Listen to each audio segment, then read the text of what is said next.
India versus শ্রীলঙ্কার যে টি-20 সিরিজটা চলছে, সেই সিরিজে যদি টিকে থাকতে হতো তাহলে যে দ্বিতীয় ম্যাচ, সেই দ্বিতীয় ম্যাচ অর্থাৎ সেকেন্ড টি-20 ম্যাচে কিন্তু শ্রীলঙ্কাকে অবশ্যই জিততে হতো। কিন্তু এখানে একটা কিন্তু আছে, শ্রীলঙ্কা টিমের সবচেয়ে বড় যে রোগ, সেই রোগটা কিন্তু আবার বড় করে ধরা দিল। সেই রোগটা কি রোগ? যে প্রথম 10-12 ওভার যারা একদম ওপেনিং অর্ডারে থাকে তারা অত্যন্ত ভালো পারফরমেন্স করছে ব্যাটিংয়ের দিক থেকে। এরপরে যখনই তাদের ওপেনিং অর্ডার আউট হয়ে যাচ্ছে এবং তারা একটা ভালো স্কোরে মানে ভালো পজিশনে নিয়ে যাচ্ছে তাদের টিমটাকে, তারপর থেকে মিডল অর্ডার এবং লোয়ার অর্ডার কিন্তু টোটালি ব্যর্থ, পুরো ফুল ব্যর্থ, কোনো কথা হবে না। শ্রীলঙ্কার প্লেয়ারদের এই যে রোগ অর্থাৎ এই যে ব্যামোটা কিন্তু ইন্ডিয়ান কোচ গৌতম গম্ভীর খুব ভালো মতো ধরে নিয়েছে।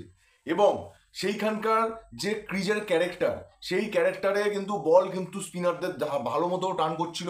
সেই জিনিসটা কিন্তু রবি বৈষ্ণব একবার প্রমাণ করেছে সেই থিকসানার বল কিন্তু প্রথম দিকে খেলতে খুব অসুবিধা হয়ে যাচ্ছিল, যার ফলে কোচ গৌতম গম্ভীর এবং ক্যাপ্টেন সূর্যা কুমার যাদব এরা দুজন মিলে কিন্তু দুর্দান্ত একটা প্ল্যানিং তৈরি করে। সেই প্ল্যানিংটা ছিল, যেহেতু ইন্ডিয়ান প্লেয়াররা স্পিনার খেলার জন্য মানে অত্যন্ত পারদর্শী, তারা এর আগে পর্যন্ত কিন্তু এত সুইপ কিন্তু খেলেনি কোনো স্পিনারের বিরুদ্ধে। যে খেলাটা কিন্তু খেললো লাস্ট সেকেন্ড টি-20 যে ইন্টারন্যাশনাল খেলা হলো শ্রীলঙ্কার এগেনস্টে, সেইখানে অর্থাৎ আমাদের সূর্য কুমার যাদব এবং যশস্বী জয়সওয়াল হাসারাঙ্গাকে এবং থিকসানাকে অ্যাজ এ স্পিনার তারা যেভাবে বলগুলো খেললো, সেই খেলাগুলো কিন্তু দেখলে সত্যিকারে মনটা জুড়িয়ে যায়।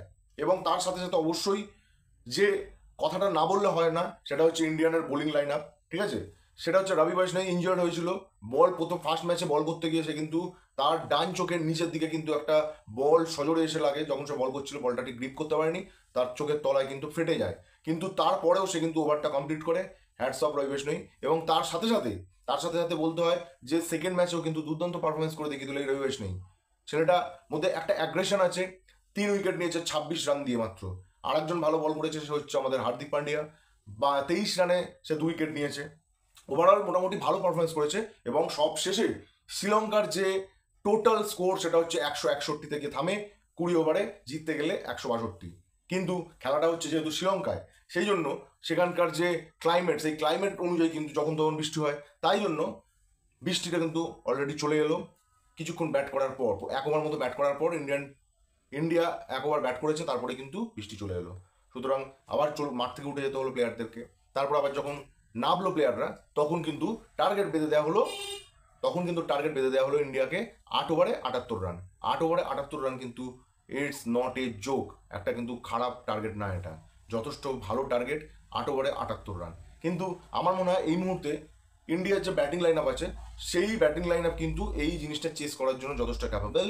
আর ঠিক সেটাই হয়েছে। প্রথমে ব্যাট করতে নামলো সঞ্জু স্যামসং এবং যশস্বী জয়সওয়াল।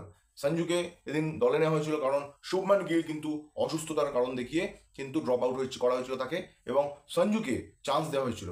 কিন্তু সঞ্জু পুরোপুরি ব্যর্থ। ভাই, তুই ভালো প্লেয়ার, ক্লাস প্লেয়ার, কিন্তু সুযোগ দিলে সুযোগটা কিন্তু কাজে লাগাতে হবে, এটা কিন্তু মাথায় রাখা উচিত। যে কোনো সুযোগ যখনই দেওয়া হোক, তুমি টিমের হয়ে যখন খেলতে এসছো, তখন কিন্তু তোমাকে 110% দিয়ে তোমাকে কিন্তু সুযোগটা কাজে লাগাতে হবে। নয়তো কিন্তু তুমি ফার্স্ট প্লেইং 11-এ কিন্তু তুমি থাকবে না, এটা কিন্তু মাথায় রেখে দিতে হবে। এবং পারফরমেন্স কিন্তু সবার শেষ কথা। তুমি যে থেকেই আসো না কেন, যে জোন থেকেই আসো না কেন, পারফরমেন্স কিন্তু একটা বড় ব্যাপার। সুতরাং সঞ্জু স্যামসং কিন্তু এদিনকে গোল্ডেন ডাক করলো, 1 বলে 0 রান করে আউট হয়ে গেল থিকসানার বলে। এরপরে আমাদের ক্যাপ্টেন সূর্য কুমার যাদব এবং যশস্বী জয়সওয়াল, এই দুজন কিন্তু যথেষ্ট ভালো একটা স্কোর কিন্তু ইন্ডিয়া টিমে যোগ করলো, এবং স্কোরবোর্ড কিন্তু থেমে থাকতে দেয়নি। এবং তার সঙ্গে যেটা বলছিলাম, রিভার্স সুইপ এই জিনিসে কিন্তু ফুলঝুরি ছুটলো ইন্ডিয়ান ব্যাটারদের ব্যাট থেকে। এই জিনিসটা থেকে খুব ভালো লাগলো। এবং তার সাথে সূর্য কুমার যাদব আউট হয়ে যাওয়ার পরে হার্দিক পান্ডিয়া নামলো, এবং তারপরে যখন জয়সওয়াল আউট হয়, তারপরে কিন্তু ঋষভ পান্ত নেবে শেষে খেলাটা ক্লোজ করে 10 বল বাকি থাকতে 3 উইকেটে কিন্তু এই 78 রানের টার্গেট 8 ওভারে সেটা ইন্ডিয়ান প্লেয়াররা তুলে দেয়। তো সুতরাং যে খেলা দেখলাম তাতে মনে হয় না লাস্ট যে টি-20 ম্যাচটা সেই টি-20 ম্যাচের খুব একটা গুরুত্ব কিছু আছে, কারণ এই টি-20 ম্যাচটা কিন্তু অত্যন্ত ভাইটাল ছিল, যেটা শ্রীলঙ্কা হেরে গেল ইন্ডিয়ার কাছে। জয়সূরিয়া কোচ হওয়ার পর থেকে, শ্রীলঙ্কা টিমের কোচ হওয়ার পর থেকে কিন্তু টিমটার একটু যেন ডেভেলপমেন্ট হয়েছে মনে হচ্ছে, কিন্তু এখনো পুরোপুরি সেইভাবে আমরা শ্রীলঙ্কা টিমকে খেলতে দেখিনি, অ্যাটাকিং খেলা। যাই হোক, দেখা যাক লাস্ট যে টি-20টাতে সেটা কী করতে পারে তারা। ইন্ডিয়ার প্লেয়ারদের মধ্যে কার খেলা সবচেয়ে তোমাদের ভালো লেগেছে সেটা অবশ্যই কমেন্ট করে জানাবে, এবং ভিডিওটা ভালো লেগে থাকলে অবশ্যই ফলো করে দিও এবং চ্যানেলটাকে সাবস্ক্রাইব করে দিও। দেখা হচ্ছে পরবর্তী ভিডিওতে খুব তাড়াতাড়ি। ততক্ষণে সকলে ভালো থাকবেন, সুস্থ থাকবেন। জয় হিন্দ।